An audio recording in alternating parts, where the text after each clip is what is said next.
Ассаламу алейкум, жылкы көрмөндөрү. Туугандар, экрандагы кара кашка сатылып жатат. Тайдын жакшысы экен. Видео класс басып коюңуздар.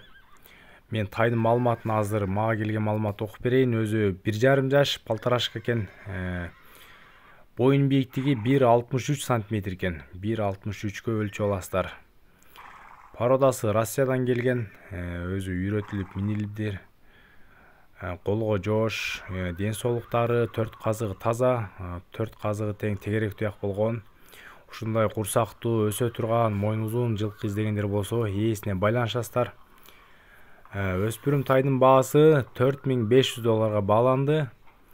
Албетте кеми болот, чалып, тай жакса байланышыңыздар. Видеого класс басып, каналга катталып коюңуздар. Сиздерге жакшы өспүрүмдөрдү көрсөтүп турабыз, Кудай кааласа.